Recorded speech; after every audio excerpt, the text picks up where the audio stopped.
శ్రీమాత్రే నమః. నమస్కారం. సద్గురు జ్యోతిష్యాలయం వారి యొక్క ఆంగ్ల నూతన సంవత్సర రాశి ఫలితాల తర్వాత ఫిబ్రవరి రాశి ఫలితాలు మనం తెలుసుకోబోతున్నాం. జ్యోతిషాస్త్రరీత్యా ద్వాదశ రాశుల్లో 3వ రాశి అయినటువంటి మిథున రాశి మిత్రులారా, మీరు మృగశిరా నక్షత్రం 3-4 పాదములు, ఆరుద్ర నక్షత్రం 1, 2, 3, 4 పాదములు, పునర్వసు నక్షత్రం 1, 2, 3 పాదాలకు జన్మించడం మీరు మిథున రాశి వారిగా పరిగణించబడుతున్నారు. ఈ ఫిబ్రవరి నెల మీకు శుభాశుభ ఫలితాలు ఎలా ఉన్నాయంటే, రాహువు మరియు శుక్రుడు ఈ నెల 10వ ఇంట్లో ఉన్నారు. శుక్రుడు మీనరాశిలో 10వ ఇంట్లో రాహువుతో కలిసి ఉన్నారు. 4వ ఇంట్లో కేతువు, దశమంలో రాహు, బుధుడు 8వ ఇంట్లో, సూర్యుడు బలహీనమైన స్థితిలో ఉన్న నెలను ప్రారంభిస్తున్నాడు. ప్రియమైనటువంటి మిథున రాశి మిత్రులారా, ఎప్పుడు మీకు ఏదో ఒక టెన్షన్, ఆరోగ్యం పరంగానో లేదా సామాజిక పరమైనటువంటి ఉన్నాయి కదా, అవన్నీ కాస్త పక్కన పెట్టండి.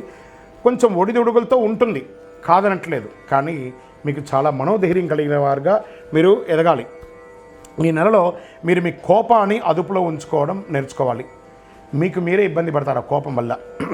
ప్రభుత్వ వ్యవహారాలన్నీ కూడా ఆలస్యమయ్యే అవకాశాలు ఉన్నాయి. మీరు ఏమైనా పర్మిషన్కి పెట్టాలనుకున్నారు, మీ ఇంటి మరమ్మతు కోసం పర్మిషన్ పెట్టడం, ట్యాక్స్ సంబంధించిన పెట్టడం, లైసెన్స్ రెన్యువల్, ఇవన్నీ కూడా కాస్త జాప్యం అయ్యే అవకాశాలు ఉన్నాయి. కోర్టు కేసులు కాస్త మీకు నెగిటివ్గా వచ్చే అవకాశాలు కనబడుతున్నాయి. జాగ్రత్త.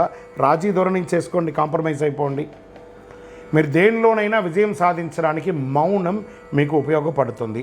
శత్రువులు తల వంచుతారు మాస ద్వితీయంలో. పరోక్షంగా కూడా మీకు లాభాలు ఉంటాయి.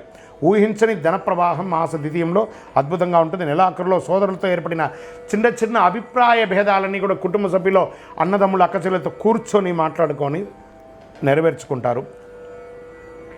కుటుంబం, వివాహ ప్రయత్నాలు కలిసి వస్తాయి. ఆకస్మిక ఖర్చుల వల్ల అప్పులు చేయవలసి వస్తుంది. చిట్ ఫండ్ ద్వారా కానీ, బ్యాంక్ లోన్ ద్వారా కానీ, చేబదులుగా ద్వారా కానీ లీగల్గా తీసుకోండి, ఇబ్బంది పడకండి. బంధుమిత్రుల వల్ల ఇబ్బంది కలిగే అవకాశాలు ఉన్నాయి, కాస్త జాగ్రత్త. కొంతమందికి ఆకస్మిక అదృష్టం కలిసి వస్తుంది మాస ద్వితీయంలో. డ్రైవింగ్ చేసేటప్పుడు జాగ్రత్త. ఆరోగ్యం పట్ల శ్రద్ధ వహించాలి. ఈ పొత్తి కడుపుకు సంబంధించి మర్మాంగాల దగ్గర చిన్న చిన్న ఉపాధులు వచ్చే అవకాశాలు ఉన్నాయి, జాగ్రత్త. డ్రైవింగ్ చేసేటప్పుడు జాగ్రత్త. మీ తండ్రితో అభిప్రాయ భేదాలు కొన్ని కనబడుతున్నాయి కాబట్టి కూర్చోండి. మనకంటే పెద్దవాళ్ళు కాబట్టి వాళ్ళ కాళ్ళకు సాష్టాంగ నమస్కారం చేయండి. చేసి మీ తప్పులు ఏమైనా ఉంటే క్షమించమని చెప్పి వాళ్ళని అడగండి. పెద్దవాళ్ళు, వాళ్ళు తప్పుగా వాళ్ళని భావించకుండా వాళ్ళని కూర్చోబెట్టి మాట్లాడి వాళ్ళతో కాంప్రమైజ్ అవ్వండి.